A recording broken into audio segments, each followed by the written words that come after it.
Welcome to the Tour Junkies Golf Show on the Better Sports Network. DB here, back in the saddle from my quick trip to Chicago last week. Pat, you and Blake, our boy Blake, just did a fantastic job. You broke down your swing. I always love those. It was a great job by you, bud. Well, thank you. I enjoyed it. It was a lot of fun. Blake he didn't roast me as much as I thought he would. He was very polite. Now I'm sure, on maybe another show, he could probably really roast me, but it was good. And I got some good lessons from him and good thoughts as far as his way of teaching. And even got a little Lucas Glover talk in there about his putting. So it was fun. I enjoyed it. Well, it's a great show. We got another good show in store for today. We're, of course, going to recap last week's action, let Pat victory lap again, possibly talk about, Max Homa's issue with sports bettors. We're going to get into the Ryder Cup discussion. Is that starting to heat up? Obviously, the Tour Championship is this week at Eastlake. And then at the end, Pat, I want to do some fun stuff with you that I didn't tell you about ahead of time about the season that we're coming out of. So good. Yeah, but I'm excited about it. Also, we have a big giveaway to announce. I'll announce it. I'll announce it at some point during the show. So pay attention. It's a really big giveaway. You don't want to miss it. But Pat, congrats to you. I did a little season end review, right? The PGA Tour season from the fall of 2022 to this week is, I guess, the final week. But for us, we don't bet a lot this week. For all intents and purposes, in Tour Junkies headquarters, it ends after last week's BMW Championship. And, a lot of people would think, man, DB's just had the worst year ever. Like, he just can't hit an outright. The guy's colder than polar bear's ass. And Pat's just on fire, But before last week, we had hit the same number of outrights in the season. We both hit 5 outrights. Yeah. But then you definitely, I'd thrown it out there that I thought it would be crazy if I'd hit the Lucas Glover bet at 90-1 at the St. Jude and then followed it up with another one last week and you didn't, that I would actually surpass you in total units won in outrights this season. But of course, Pat, it was your year. It was your year. You nailed Victor Hovland at 16-1. Now, granted, I wasn't allowed to bet Victor Hovland at 16-1 because he was shorter than 25-1, and my balls are too big to bet a number like that. But you did it, and it's a big win for Team TJ all in all.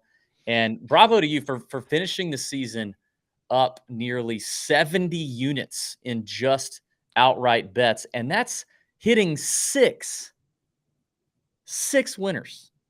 Yeah, since January. Well, and you, like you said, you hit 5, and I feel like a lot of that was a congratulatory, tongue-in-cheek kind of deal.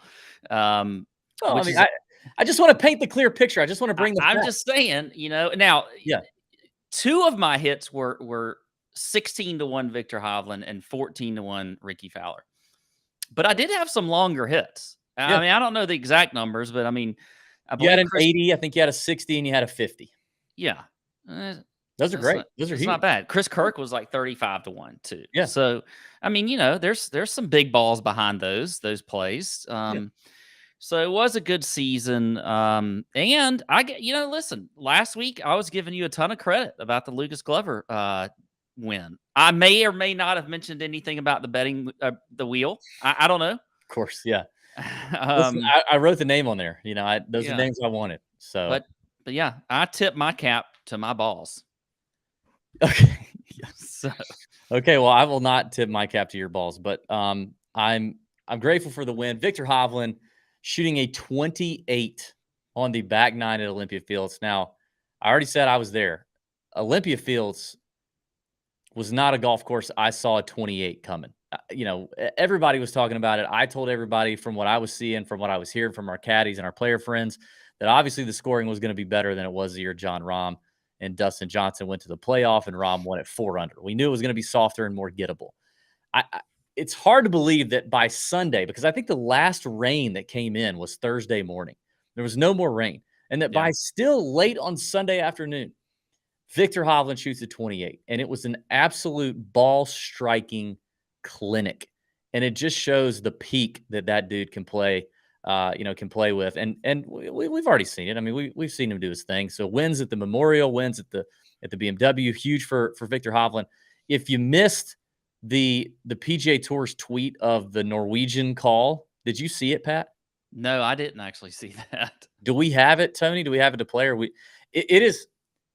it's hilarious. First of all, I'm like, why do we get stuffy, I mean, not, I guess CBS had, but like we get NBC, you get Paul Azinger being a dipshit, and we get, stuffy McStufferson on the call. And these guys are wearing one dude's wearing like a hoodie. He looks like a Ralph Lauren guy. Another guy looks like he's robbing a bank. He's in all black. He's ready to go. And it was an absolutely electric call. Fantastic call. I didn't understand anything they were saying except he said 60. It was kind of similar, but electric call by the Norwegians. They're just tickled to death at the promise of young Viktor Hovland. Let's Tony says we have it. Pat, you got to see this real quick.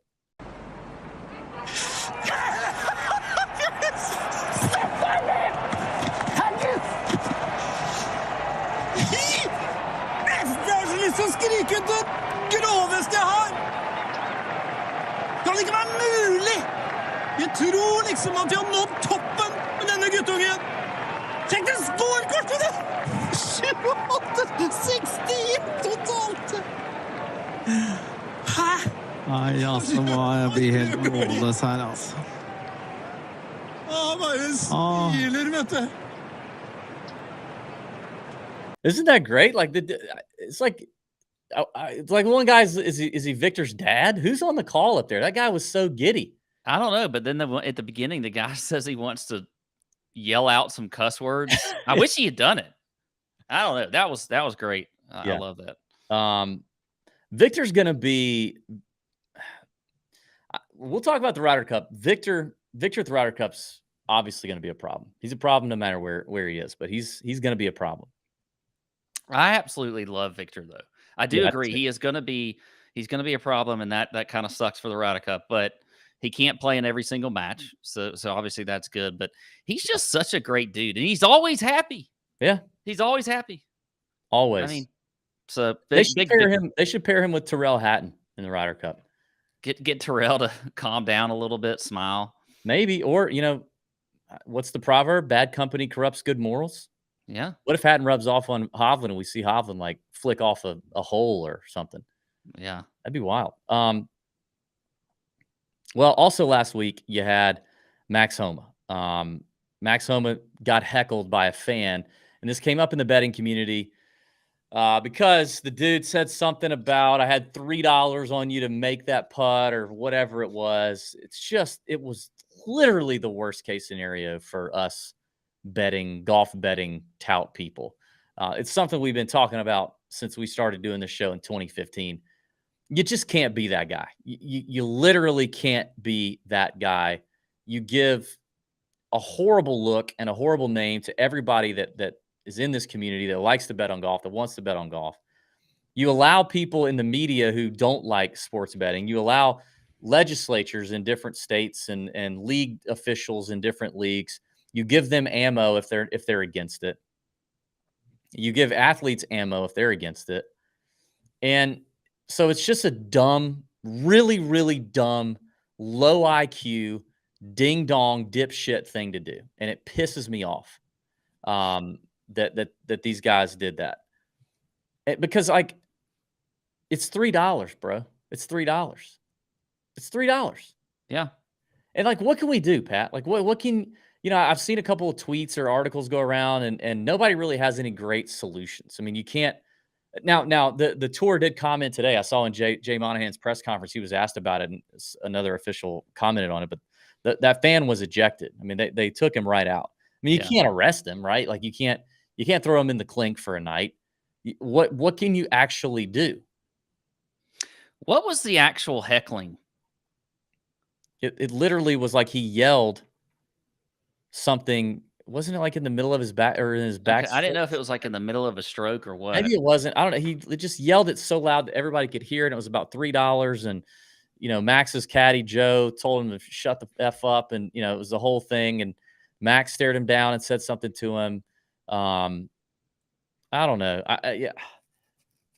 I just don't know what you could actually do. It's really hard to enforce any sort of rules where that fan wouldn't be allowed back to that event or back to that, or to another tour event with how the tour travels. And it's just a big traveling circus and the courses change every week. And sometimes they don't even go back to the same course every year. It's just not that enforceable. I'm just not really sure. Yeah, I don't know. Oh, producer Tony says, according to Homa, he shouted at Kirk to also leave his 18-foot birdie putt short, then rooted out loud for Homa to yank his 5-foot birdie as he began his stroke. He rolled it into so Homa made it despite that effort. Yikes. Yeah, see, that's the worst thing is like I mean, things happen on the golf course, and I don't like any of it. Well, you could go because we could go back to, getting the hole guy or Baba Booey guy.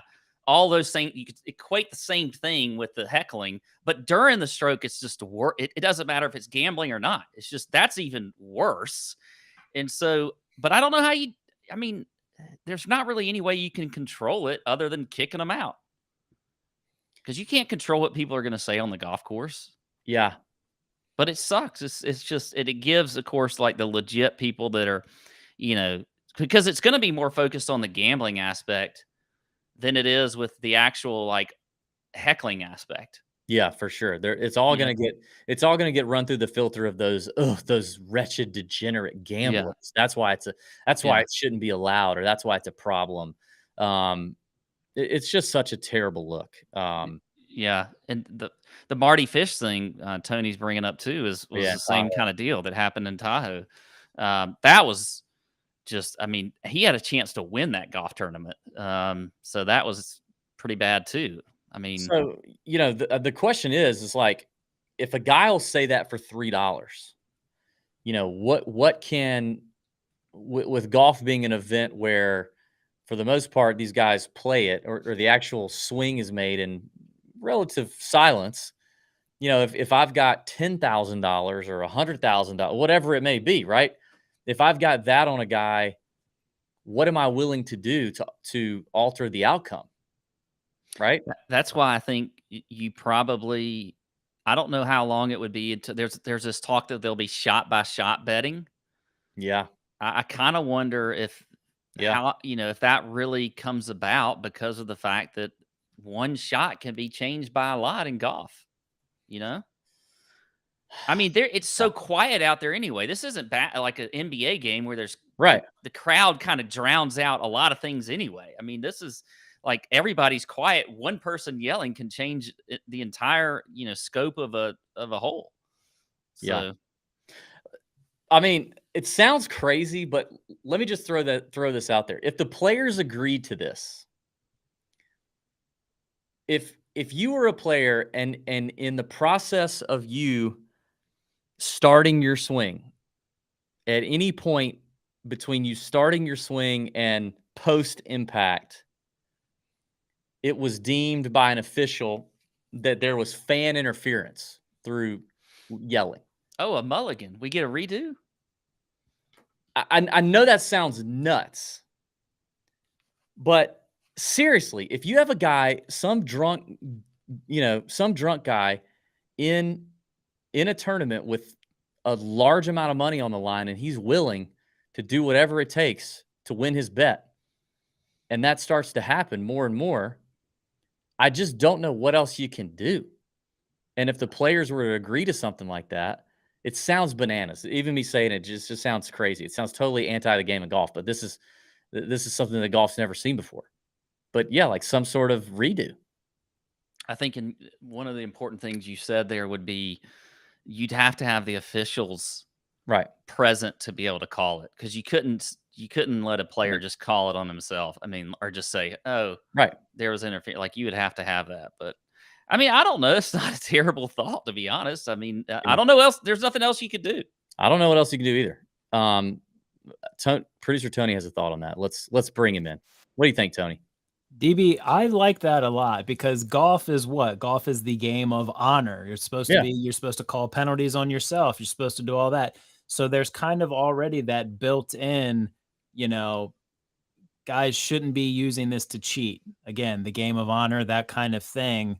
I don't know. I feel like that's a crazy enough idea to work along with, the code, the ethics that's already been built into the game for the past, 200 years. So I don't know. I like that.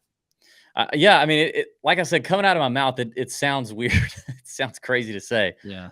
But I think if players were on board with that being the case, and you had independent officials within earshot of every shot taken on tour, you could see a scenario where it happens. Now, then, of course, if Patrick Reed were ever allowed to play again, then Used Golf Facts would be really pissed if somebody farted in the backswing of Patrick and it wasn't called on, but and it was when Jordan pulled it back. I don't know. But and then you have the whole thing of like, well, what if the shot actually ended up turn out being pretty good? Like, do you just let it? Does the player get to choose whether he keeps the shot or he gets to hit it over again? I don't know. It's a crazy thing to think about.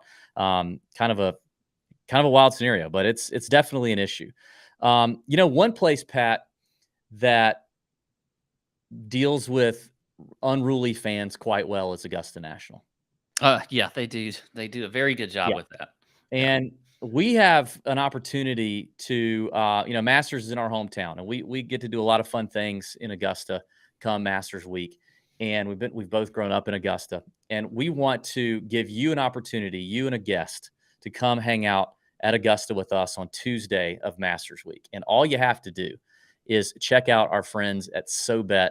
SoBet is an incredible social betting platform where they've got 50 plus over 50 handicappers who have all been vetted by SoBet as good handicappers with multiple different sports backgrounds.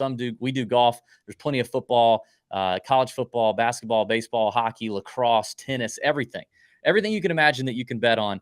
They've got handicappers for it. SoBet. All these handicappers have been vetted to be decent handicappers, good handicappers, and then they put their picks up. The only thing that you see on SoBet is picks. It's not full of a bunch of other garbage like Twitter or X or whatever it is. And then there's full transparency on the platform. All the picks have to have a unit value associated with it. All the picks have to have logic behind the picks. And then there's transparency whether they win or lose. It's also the home of the exclusive Tour Junkies top 40 round robin every week, which is up over 6 units since April. So you can check out the platform. All you got to do is go to any Tour Junkies podcast. There's a link in the description, either on YouTube or wherever you listen to podcasts. Or if you follow us on social media, you can click on our link tree in our bio. You'll see the link there to sign up for SoBet. If you sign up for SoBet, even just for a month and give it a shot, see how you like it for NFL season. College football is about to start too. If you sign up using our link and our code, you're automatically entered. That's all you have to do. And then in November, we're going to pick you to come join us on Tuesday. It's going to be a great day. We're going to have a lot of fun in Augusta. So give it a shot. Check out SoBet, and maybe we'll see you in April. You'll be our guests. It'll be a good time.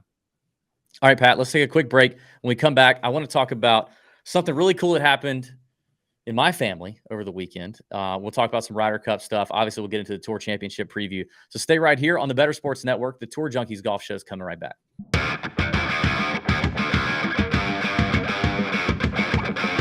Pat Dorich here, live at the Scott Fishbowl 13 New York City Draft at Tito Murphy's. The first round of the Shake Shack division is underway. If you could believe it, team number 1, you're going to love this, Mike Lipchenko selects Tua Tagovailoa, quarterback, Miami Dolphins in the 101.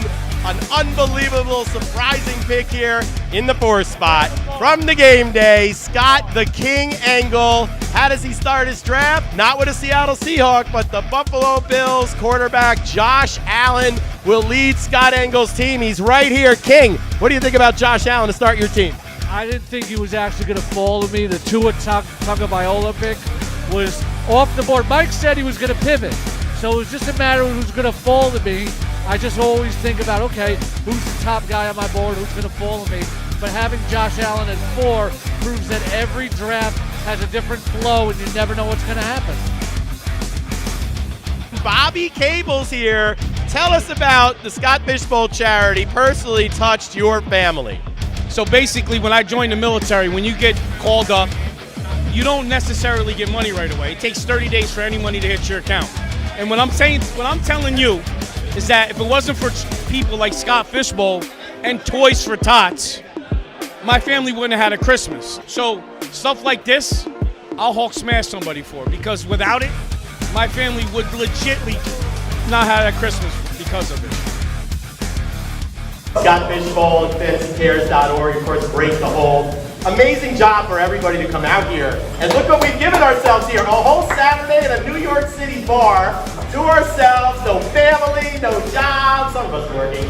But really, fantasy football party here with the best people in New York City together. So congratulations to everybody.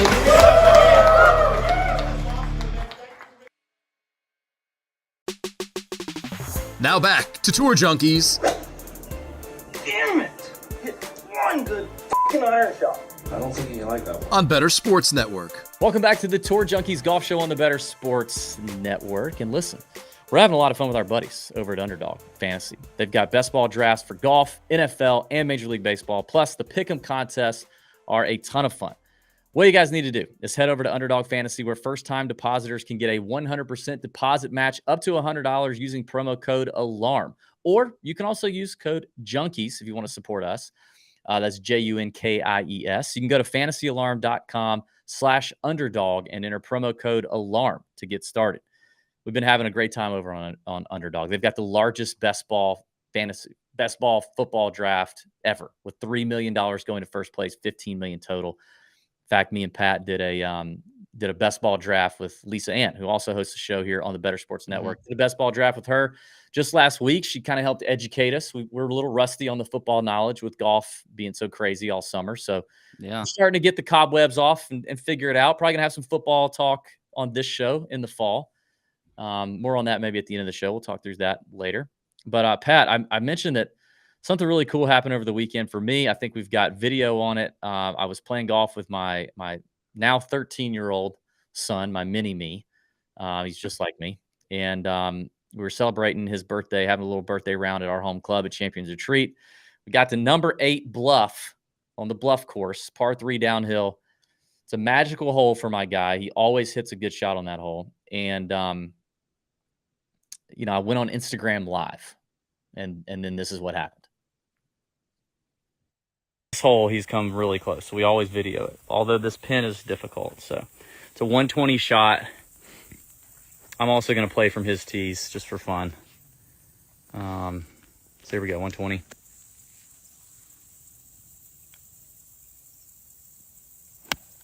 Oh, that looks good. Be the number. Go. Go, go, go, go, go. Oh, oh, oh. Oh, my God. Oh, my God. He made it. He made it! Oh! He made it on live Instagram! Oh my God! Collins! Oh my God, he's fast as crap and I'm gonna pull a hammy. He made it! Oh my God! Collins! I got it on video! That's amazing! I just for some reason the sound came in better from I've seen it a few times too, which is amazing. But I hear laughing in the background. Yeah. I'm who was that? Yeah, so there was a group in front of us, and you play that hole a bunch of times. There's that par 5 kind of up the hill and to the right next to us, and they heard the screaming, and so when I got done, when we got to the green, I looked up and the guy's head was poking out, and he's like, "What happened?" And I was like, he made it. And then I was like, yeah, then you heard me say, I almost said I got it on tape. And then as it was coming out of my mouth, I was like, you dumbass. Nobody gets anything on tape anymore. So I was like, I got it on video, it was wild. There was a couple of groups in front of us and they heard all the ruckus. So dude, I've watched that thing so many times since Saturday. And it does not get old. It could not have been a cooler moment. I've told everybody it's a top 5 moment in my life. I'm married with 3 kids, and honestly, it's probably a top 3 moment. Oh my goodness! But I just don't want to piss anybody off. You need to just keep it as a top 5. Don't even put an exact number on it. It was just so cool. And everybody's been like, DB, have you ever had one? I'm like, no. And I know that sucks, but if I go the rest of my life and never have one, I don't care. That was the greatest thing that to happen to him. And we both cried later, like right after that. So after that video, like I ran up to hit my tee shot because I was like, we were still on Instagram Live. And I was like, well, we left our clubs up there. Everything was up there, you know? So we walked back and I'm like, well, let me hit my ball just because. Like, Yeah. God, like, who knows? But like, if I were to hit it in two, like, it would be the most ridiculous thing in sports all year, right? Father, son, back to back all at once. Well, I get up there and of course I'm exhausted. My hamstrings tightening up on me.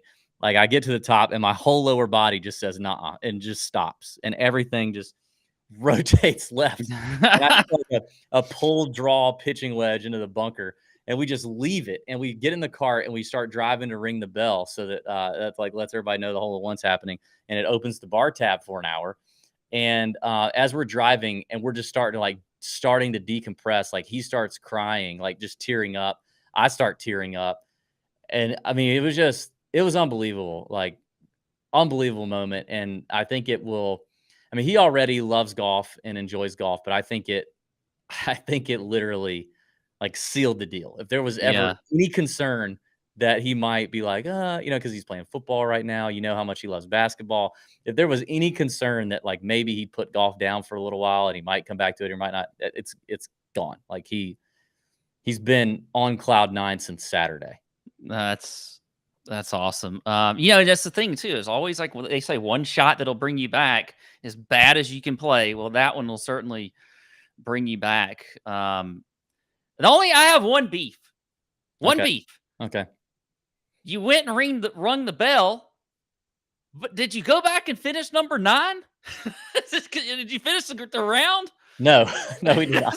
That's what I noticed in the video. I saw the whole video, and I was like, they were so excited they forgot to finish the rounds. No, we just went on. We were done. We were done. I know everybody's gonna be like, what about his score? Okay, so this was one of the things I was gonna say. This is kind of a lesson.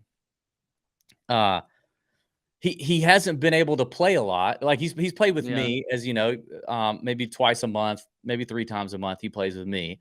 He's not been able to practice. He's not been putting or chipping because he's playing football. Well, we get out there that day, and the first 2 holes, he's bad. Like his putting and chipping is atrocious, and he's everywhere. He's making like 8s and 9s, and his attitude is like this. And on like number 2, I kind of gave him a warning. I was like, look, dude, I don't want to deal with this today. Like, let's just have a good attitude. Let's have fun. No pressure. Yeah. You're playing football right now. You're not. Sounds like you talking to me during the member guest. Yeah. I'm like, you're not practicing right now. You need to lower your expectations. We're out here having fun. This is for your birthday. It's me and you. We got music going. Like, just enjoy this. Don't get like that. I gave him a little bit of a warning. Okay.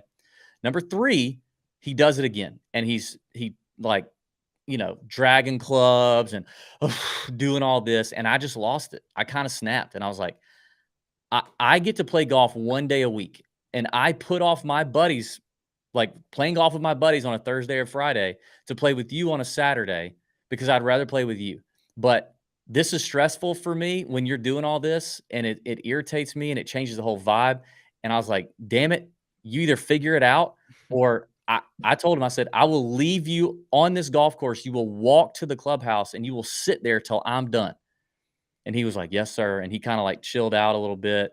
He kind of got the vibe down. Well, guess what he did the holes after I said that to him? I said that to him on number 3. Number 4, he goes par. Number 5, he goes par. Number 6, he makes a birdie. Number 7, he goes par. Number 8, he doubled.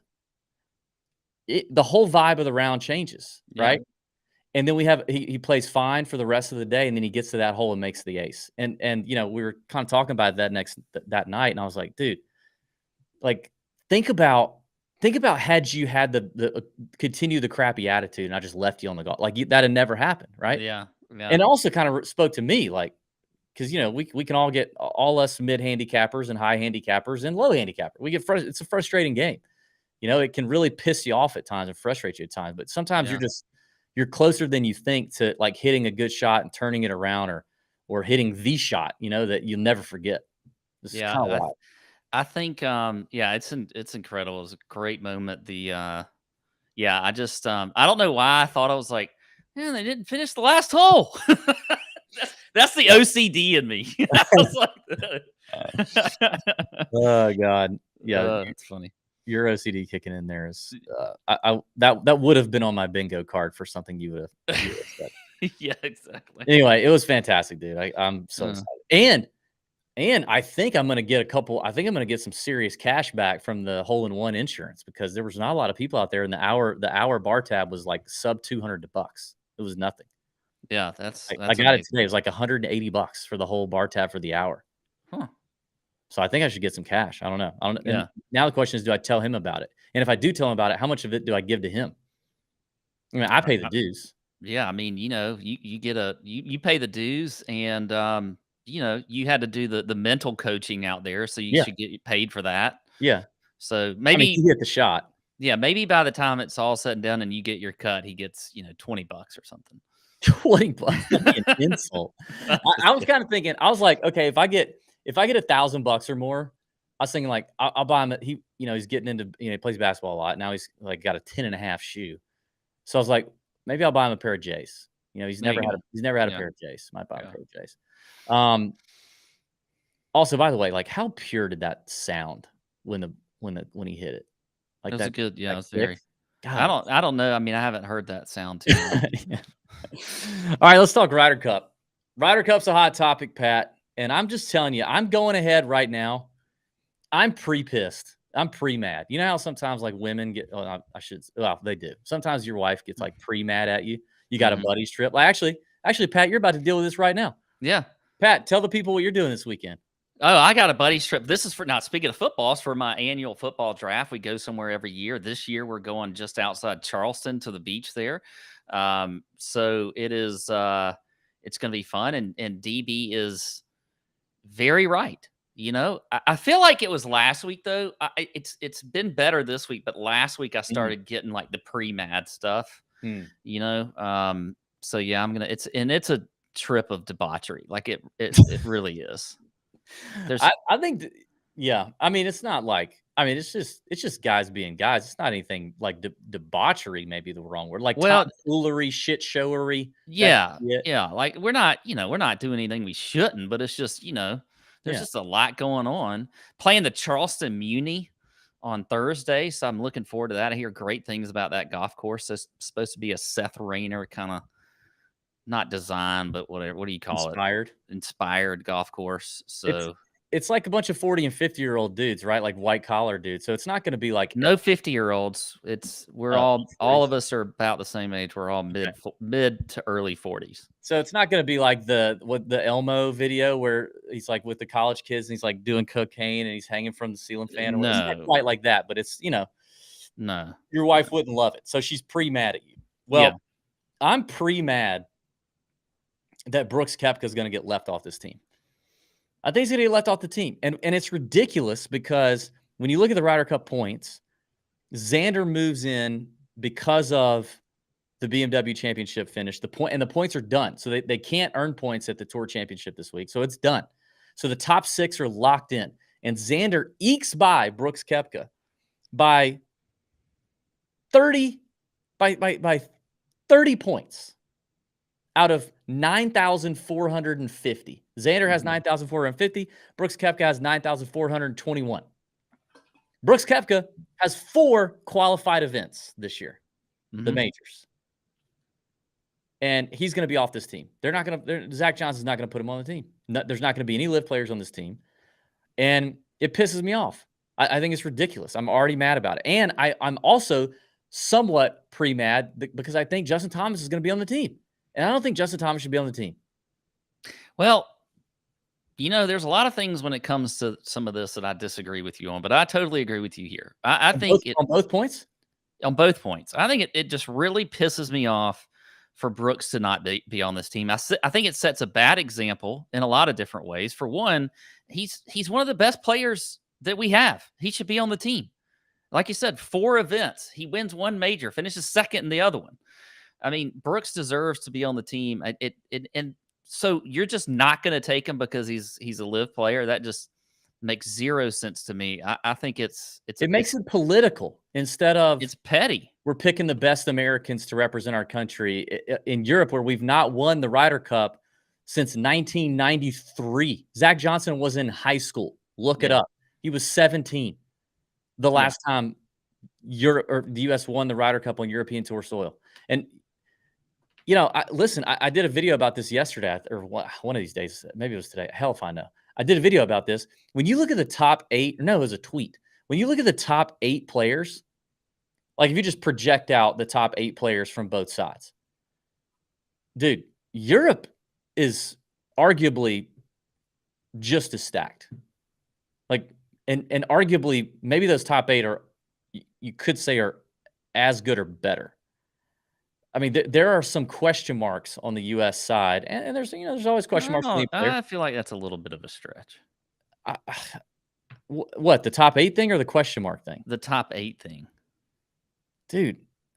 I mean, where's? Let me pull it up. I mean, who would you take Bobby Mack over and Yannick Paul and okay, hold on. See, this is the thing. You're looking at, so they have the whole world points things and the European Tour points things. Oh, sorry, I'm looking at the wrong one. Okay. Well, I looked at both lists and I projected the top 8. So the top 8, I have Rory, Rahm, Hovland, Fleetwood. This is where it gets in. This is where you have to kind of do both. Hatton, Fitzpatrick, Lowry, and Sepp Straka. Those 8 are going to be on the team. Yeah. So when I look at those 8, like, show me where the U.S. is that much better. Now, obviously, depth matters. And I think the next 4 that get on the U.S. team versus the next 4 that get on the European team, I think the U.S. will have a little bit better depth. But currently, the Ryder Cup, the European team is like plus 165 to win. They were 2-1 like a month ago, because I remember doing a tweet about that. Like, damn, this team looks pretty good to be on home soil, and 2-1. Now they've already shortened. I like the plus 165 number. I'm seriously considering firing on that now, because I think it gets shorter. Yeah, I think where it's going to be interesting is because I think when you do look at it kind of individual versus individual, I feel like the team format, the U.S. should get a lead. But then when you look at some of these like potential individual matchups, that's where the Europeans could come back seriously and win this, which they've done several times, even on our own soil. So, but back to the Brooks talk. I mean, it just Brooks should. I mean, I would much rather have Brooks than a lot of these other players to battle on the individual matchups. I can tell you that, because he's certainly intimidating.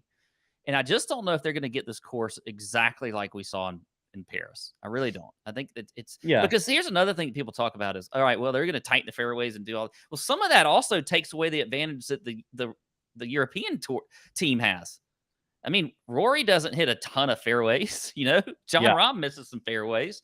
So you can't just completely change it. So, but then with JT, I just make him a co-captain or something. Do that. That's the ceremonial thing that they do with some of these players. Have him in Rome if you want him to be part of a team room, but he's just not playing well right now. So look at the top. Like, look at the top. Where did it go? Shoot, I just lost it. Hold on. If you look at these players on Europe, Rory, Rahm, and Hovland. First of all, can the U.S. match that top 3 in any combo? Like, okay, Scheffler. Who would you put next? I would say Scheffler. I'd put Cantlay in there. Okay, and then I'd probably. I mean, if you're saying I can't take Brooks, you can't take Brooks. If I can't take Brooks, then I would probably I'd put Morikawa in there over Xander, but I think some people may say Xander. I think I'd put Homa in over both of those guys. Potentially, yeah. Okay. Is that top 3 better than Rory, Rahm, and Hovland? No, I don't. I think that's what I was kind of talking about when I was saying if you get into the individual matchups. Yeah. Well, I'm just saying, like, overall strength of the team. So then look at the next 3, like Fleetwood, Hatton, Fitzpatrick.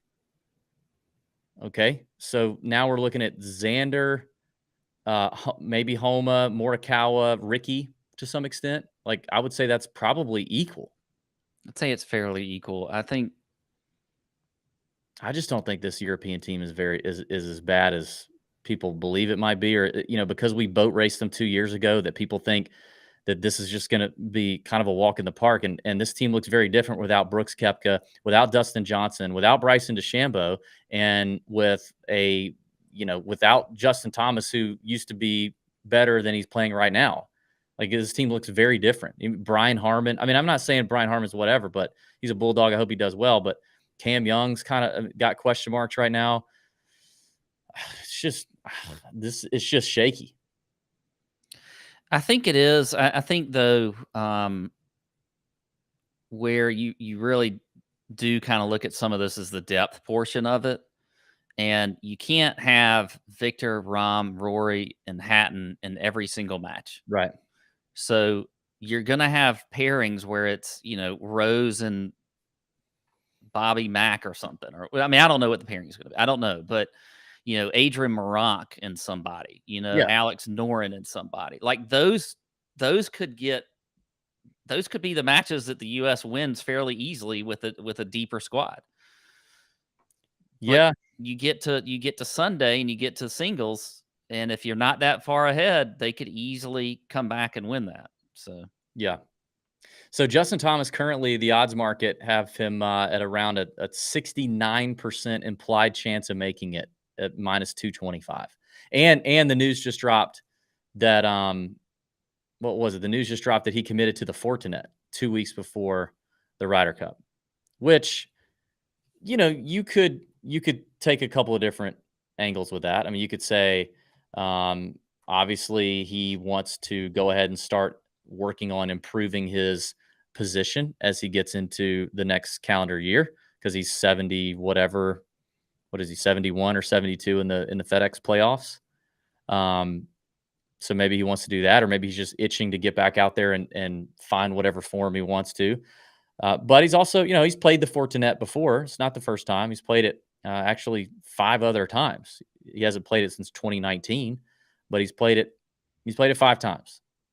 Now, this would be a year, if he's not played it in the last few years, I don't know why he would start playing it now, because it doesn't really count for this season as much as it used to. And you're not falling behind like you used to with the new schedule next year. You're not falling behind if you skip all the fall events.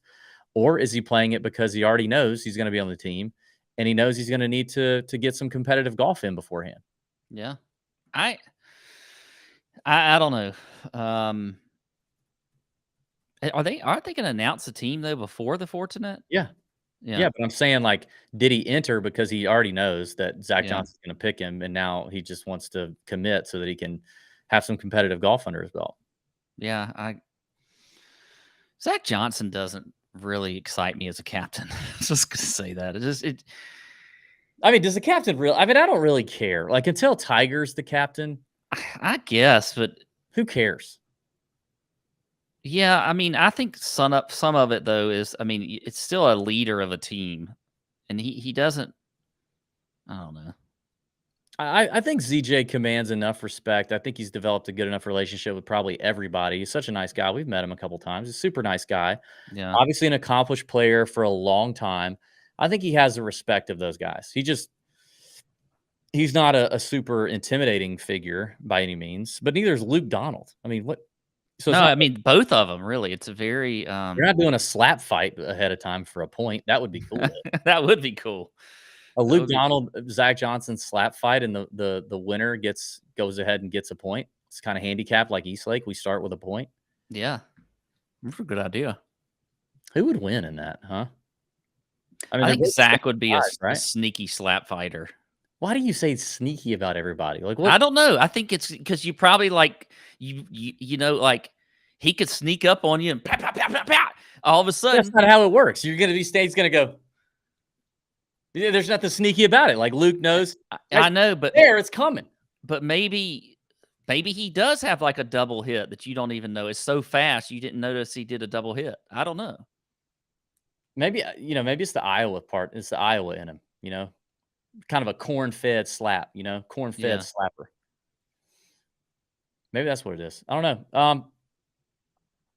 All right, well, that's enough Ryder Cup talk. We're talking the Tour Championship now, and then we're gonna end this show with a little year-end review, and just remind ourselves of what all happened in the year of golf in this season, 2022-2023. So Tour Championship this week, Eastlake Golf Club, right down the street from us in Atlanta, Georgia. The top 30 players in the FedEx Cup are there. It's 4 rounds. It's no cut. It's par 70. We know what Eastlake is. We've been doing it for a while, okay? Rory McIlroy's your defending champ. He's dominated here over the last 4 years.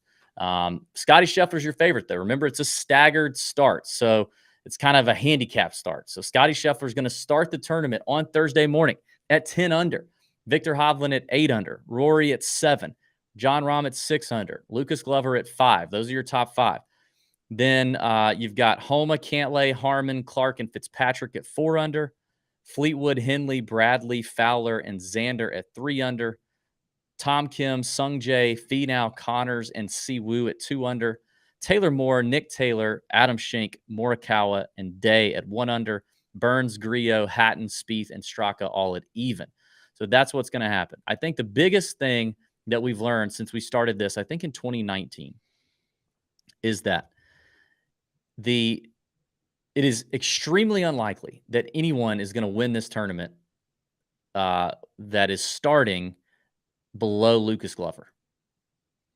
It just doesn't happen. I mean, and there's some attractive names in there. So there's Max Homa, there's Cantlay, there's some nice names. But if you're betting on the outright winner with the strokes, which you can bet both sides of this market, usually on most books, with or without, it's just not likely to happen. And it's even less likely. I mean, it's also unlikely that, to me, anyone wins not named Scotty Scheffler, Victor Hovland, or Rory McIlroy. I don't think John Rahm has shown us enough lately.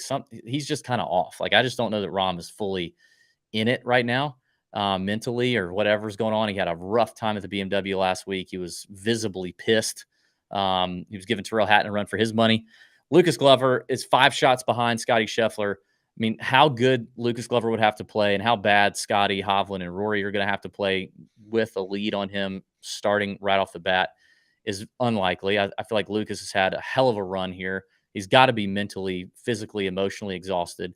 He sweats like a damn grizzly bear in a hot sauna. So he's probably lost some weight, some nutrients probably been leaking out of him a little bit over the last few weeks. I saw another picture today of him on the range at Eastlake.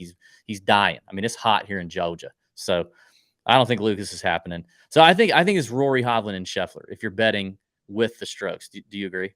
Yeah, I would agree. I think it's going to be very hard for anybody outside of where Lucas is to even contend. And I think once they start to play, I mean, it looks weird with the stagger start and all that kind of stuff, but once they get playing, it starts to settle out and look a little, I guess, better, I would say, but in the end, I mean, you're not going to see anybody, some miraculous comeback from even, when friggin' Scotty Scheffler is 10 under. It's just not going to happen. So. Yeah. I think if I'm going to bet that board, Rory at plus 330 is the most, it seems to me to be the one. I mean, Hovland's definitely a concern. If Scotty's putter continues to give him problems, then he's basically, starting at even with Rory giving up 2 shots with the putter. But this is not one of our favorite tournaments to bet. In fact, we usually don't fire on it very much at all. It's just so unique and it's just kind of weird. Do you have any bets that you really like, Pat? I have one bet. Okay. One outright that I like, and that is without starting strokes. Okay. Because so just 72 hole best score without the starting strokes. That's 72 best hole. Tommy Fleetwood at 25-1 because he won't win anything. They'll get to say he was the 72 hole stroke winner. Yeah. He won't get a trophy. He doesn't have to worry about holding a trophy up. He doesn't have to worry about a title. They won't call it his first win on tour or in the U.S. So I think Fleetwood is going to win the 72. He's going to win the 72 hole finish position, or not finish position, but the outright. How it's worded, like on, for example, DraftKings, it says outright winner without starting strokes. Yeah, that's how it's worded. He's 25-1. Has that gotten shorter? I bet that's been hammered. I mean, it's still 25-1 on DK. Okay, so it was 25-1 when you first looked at it, though. Oh, I don't know what it was when I first. I'm just looking at it right now. So I kind of like that along the same lines without starting strokes. I kind of like Sung Jae 35. Sungjae hasn't won in a long time either. Like, he's a winner on tour, but he hasn't won in a while. But he's playing well, and he's, this is a home game for him. I was kind of thinking about that, like, for guys who are not Lucas Glover, John Rahm, Victor Hovland, Rory McIlroy, Scotty Scheffler, like, for those guys, this has to be kind of like we made it to East Lake. Like, we're in every major next year. We are locked up. We're going to get paid, but we are glad for the break. Like, okay. Now, don't get me wrong. They still pay out a lot of money in this field. Like, 10th place gets $1 million. Yeah. But for these guys, like, I just could see it being kind of one of those. And for Sungjae, he's at least at home because he lives here. He lives in Atlanta, right down the street from the course. He plays and practices at East Lake. So, like, at least he gets to sleep in his own bed. He's got his wife. He's kind of already feeling at home. And, maybe he just goes out and he's comfy and he's driving his own car and he's sleeping in his own bed and he's good. So I could kind of see that at 35-1 again without starting strokes for Sungjae. But other than that, I'm not really all that interested. Do you think Sungjae has to, like, I feel like he's had like 4 caddies this year, and this is kind of a season-ending event where, you're kind of, like you said, a reward in some ways. And so does he have to split that money with like 4 different caddies? I don't think I don't think those guys do that with any of those. I know. I'm just saying. It Yeah. just is, All right. Let's talk a little bit about this. This can't be like a full-on season review, Pat, but I just think it's funny to kind of go back and look. I mean, the tour season just feels so freaking long. It starts in September. It ends in August. Last I checked, that's every month of the year. I guess technically we don't have a tournament in December that we all care about. But now, don't be cheating. Don't be looking at stuff. Are you looking at stuff? No. Do you remember who won the Sanderson Farms Championship? Oh, gosh. Sanderson Farms. I don't know why I want to say Peter Malnati. That's a great guess. No, wait. Was it Grillo? No. Oh, shit.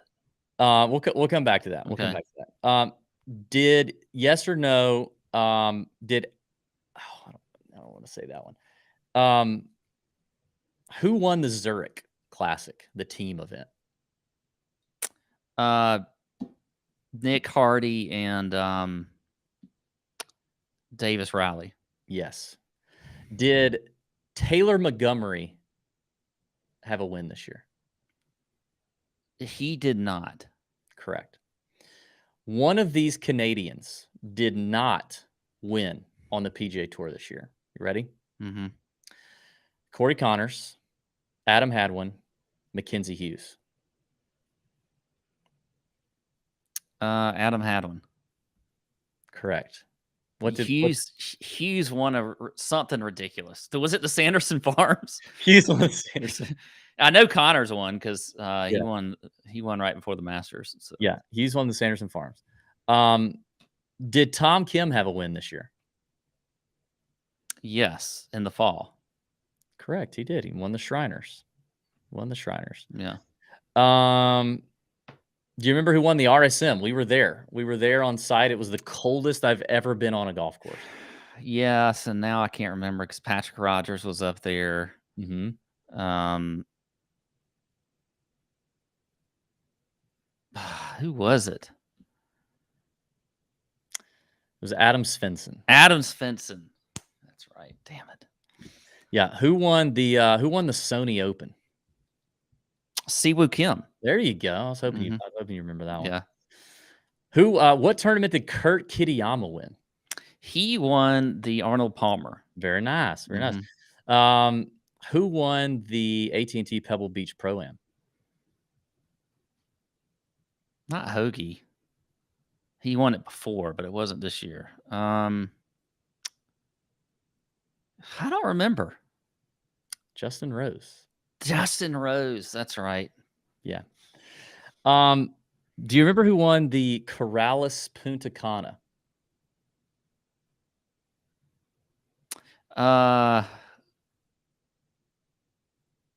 Nope. I don't remember. It's one of your favorites, Mr. Matthew Wallace. Oh yeah, Matt Wallace. How could I forget that? Yeah. Real quick, how fast can you name the four major winners? Rahm, Brooks. Wait, where am I here? Rahm, Brooks, Clark, Harmon. You stumbled there for a minute. Let's see. What else? What else do I have here? Oh, who won the Byron Nelson? Oh, Jason Day. There you go. Mm-hmm. Who won the Players? Scotty Scheffler. Okay, yeah. I kind of blanked on that one earlier. I was like, Yeah. "Damn, they did win the Players." What other tournament did Scotty Scheffler win? He won Waste Management. Very nice. Yeah. Very nice. You did pretty good on this. Now, how many tournaments how many tournaments did Tony Finau win this year? Did he win Mexico? Mm-hmm. He won Mexico, and I'd say 2. Okay. I don't know what the other one was, but he did win 2. Very nice. He did win Mexico. He also won the HP Enterprise Houston Open at Memorial Park in the fall. That's right. Okay. Yes or no, did Russell Henley win this year on the PGA Tour? No. That would be incorrect. Where did he win? He won the Worldwide Tech Mayakoba at El Camaleon. The last one there.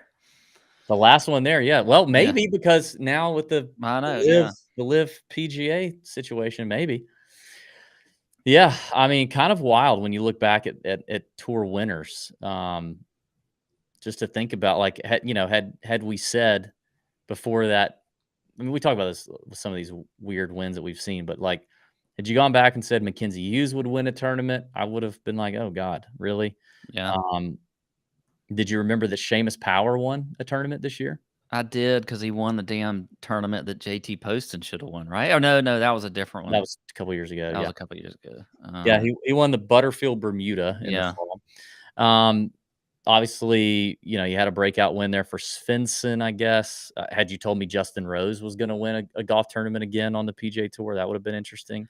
Well, I think too, like you alluded to it with Taylor Montgomery not winning. If you had just thought about the fall and how well he did in the fall, you would have thought, well, he must have won as long as he stayed in the top, the FedEx Cup standings. But he really was. He was unbelievable. Pretty bad though the rest of the year. This season. Yeah, unbelievable fall, and then just totally dropped off the map for the spring and summer. So yeah, just fun to look back at that. And we're working on a little project with some other bettors and handicappers on kind of lessons learned from the golf season and betting and DFS for the PGA Tour. So stay tuned for some of that. We'll have some more content coming for you. Plenty of Ryder Cup discussion dropping on the Tour Junkies Golf Show over the next couple of weeks. We'll have some other special guests. And of course, we'll be previewing all the fall events of the PGA Tour, starting with the Fortinet in, I think, 2 weeks. So stay right here on the Better Sports Network. Keep checking it out. There's tons of great content here. Don't forget the SoBet contest to come hang out with us during Masters Week on Tuesday. You're going to want to do that, I promise. And check out Underdog. Use promo code Junkies or Alarm for our friends at Fantasy Alarm. So that's it for us. Have a great week. Bend over your bookies and may your screens be green. See you. Out.